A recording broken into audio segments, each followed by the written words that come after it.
And then I'll post it. So if you fall behind, it'll be online, okay? How is it that you picked up 3 computers and all 3 of them apparently don't work? Okay. Imagine using a machine to travel back in the time 2,000 years to the land we now call England. You come upon some locals and greet, what do you think the answer is? Them. Good. So now we'll listen to Imagine using a machine to travel back in time 2,000 years to the land we now call England. You come upon some locals and greet them. They look perplexed and then answer, but you can't understand a word they're saying. It's like they're speaking another language. And that's just it. They are speaking another language. The fact is, the earliest form of English didn't appear until the 5th century, but it was nothing like the modern-day English we speak today. Over time, old words were dropped. New... what are we putting in? Good. Perfect. The fact is, the earliest form of English didn't appear until the 5th century, but it was nothing like the modern English we speak today. Over time, old words were dropped, new words were added, and the way words were spelled and spoken changed. In fact, the evolution of English is still happening today.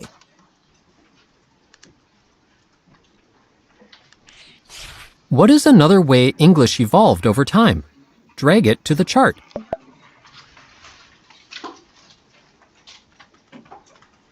Okay, so... oh. Is it flickering? Okay. Important idea. English evolved over time. Detail. So these are the details. Words were dropped and added. Detail. Oh, wait, how do you do this? What? Yeah. Okay, go into the so it's on the side. Oh, duh. Okay, so one detail is words were dropped and added. What's another detail? How did it change? Huh? The words were spelled and spoken. Perfect. Well, that's what I think it is anyways. I don't actually know. Yep, we win. Yay. Okay. Imagine using a machine to travel back in time 2,000 years to the land we now call England. You come upon some locals and greet them. They look perplexed and then answer, but you can't understand a word they're saying. It's like they're speaking another language. And that's just it. They are speaking another language. Oh, we read that.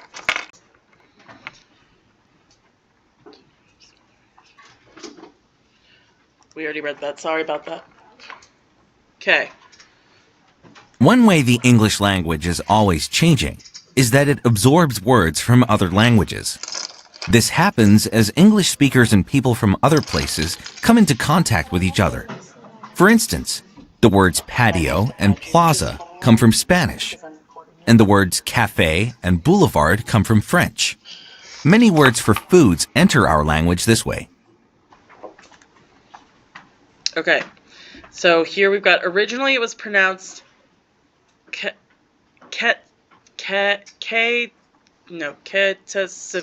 I don't know, and was blank from pickled fish and spices. So what word would fit in there best? It was called something and was blank from pickled fish and spices. Made. Good. The only reason I don't just have it read it because it tells you You the probably answer right wouldn't away. be surprised to find that words like guacamole, sushi, and croissant come from other languages. But what if someone told you that the word ketchup comes from a Chinese word? Originally, it was pronounced ketchup and was made there you from go. pickled fish and spices. The recipe and pronunciation have changed a lot Pickled since fish. English speakers first sampled ketchup in 1692. But the word ketchup and its popularity are here to stay.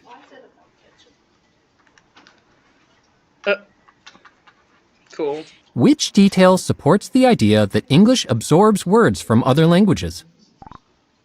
Okay. Which one of these is the correct one? And on your page, just be warned, it's going to be in a different order. It might not be in the same order. Chinese ketchup was made from pickled fish and spices. The word ketchup comes from a Chinese word. English speakers first tasted ketchup in 1692. Okay, so which one of these details supports that English was absorbed from other languages?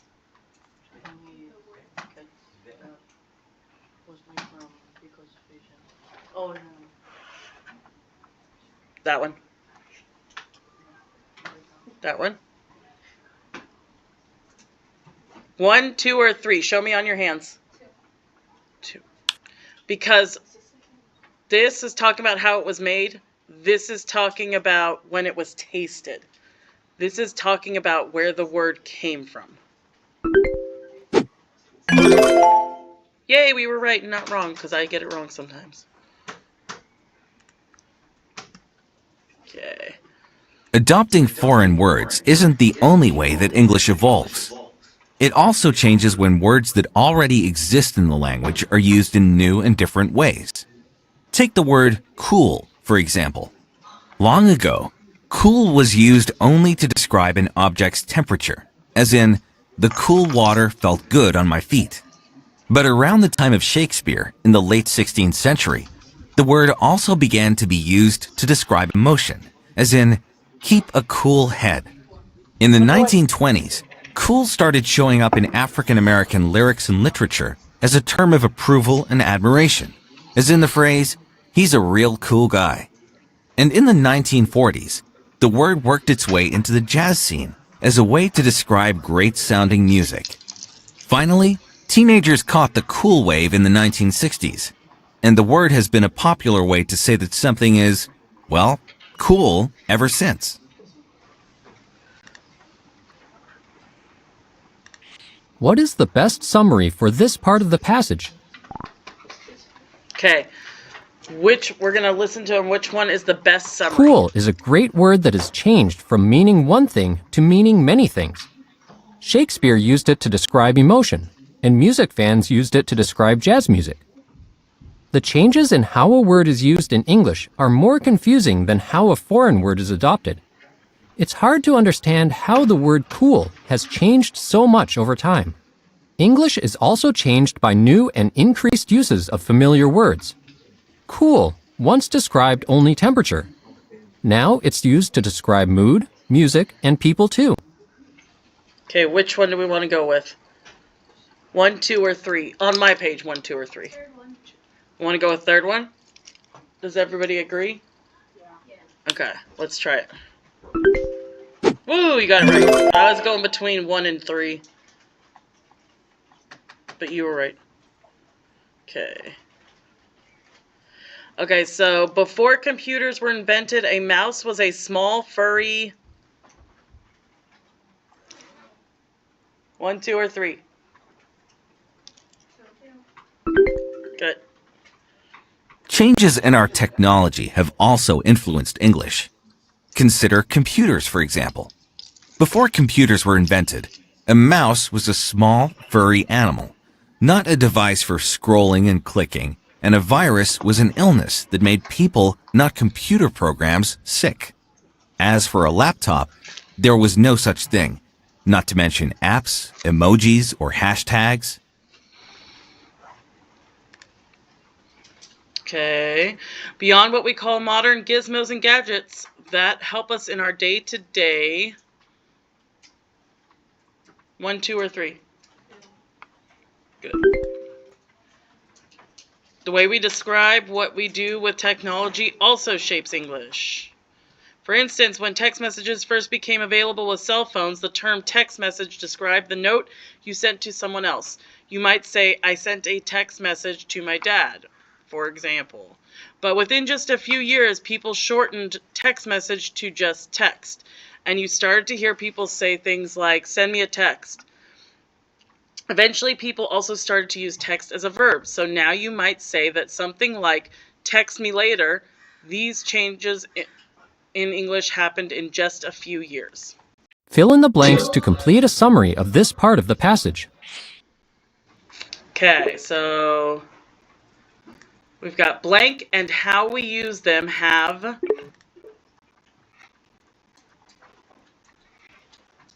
one, two, or three.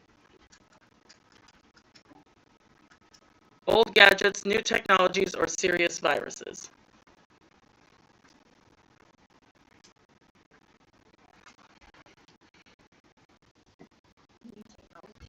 Okay, let's give it a shot. And how we use them have impacted, damaged, or popularized the English language. Which one? There's two there that are, I can see there.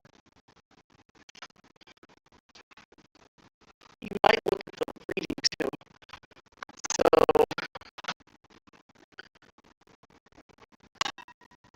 okay. Which one do you guys want? One, two, or three? One? Okay. Impacted the English language. For example, computer-related terms are often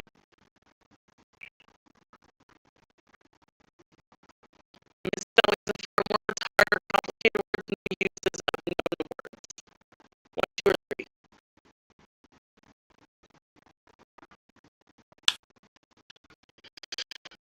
Or new terms altogether. And because of laptops, hashtags, or cell phones, the terms text, that's your hint right there, messages, and text have changed in our language. Which is one, two, or three?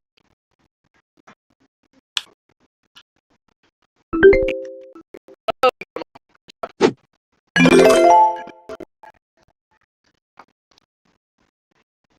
okay. Well, remember that time machines, remember that time machine that took you 2,000 years to the past? Well, now imagine using it to travel along this book with one, two, or three. There you go. To your neighborhood 2,000 years in the future. What do you hear now? Are there words that sound foreign? Are people using familiar words in different ways? And what kind of words are they using to describe their technology? It might not sound anything like the English you use today, but at least you now know that language can change over time. Maybe they Fill in the blanks to complete a summary of the entire passage. which they don't speak at all, which is speaking of like other languages, English weakens, spreads, or evolves. Spreads as population grows. We all agree? Okay. Words are added from other languages. Short stories, complex phrases, existing words change, expand. Which one? Short stories, complex phrases, or existing words change, and expand. What word?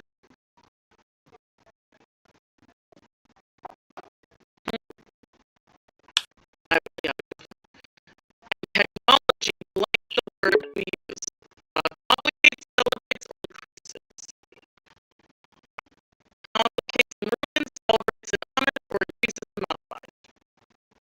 One, two, three.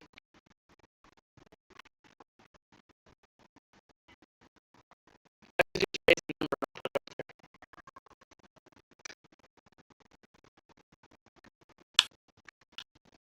The words we use, language will likely get difficult, always be easy, continue to change.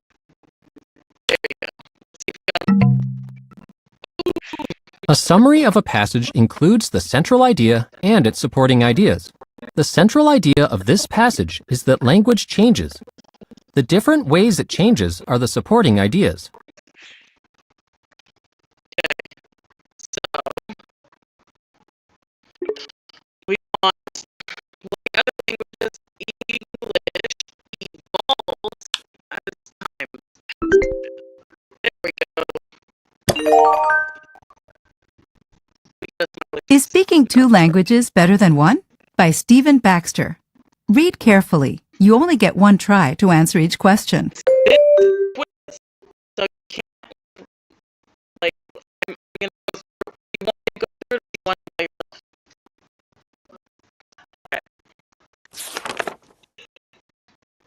More than half of the world's population speaks more than one language. But learning an additional language can be tough. Is it worth the hard work? Many experts say yes. They firmly believe that the advantages of speaking at least 2 languages are well worth the effort.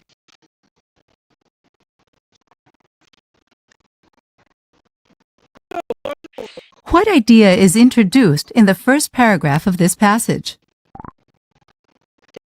Speaking more than one language is not only impressive, it's also exciting.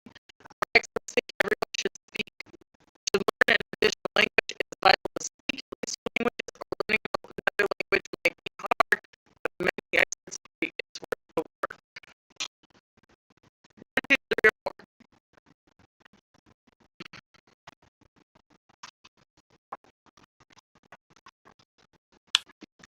I agree. Learning it is hard, but it's worth the work. Several of the benefits of being bilingual are pretty obvious. If you speak more than one language, you can communicate with a lot more people. For instance, there are about 400 million native English speakers and 400 million native Spanish speakers worldwide.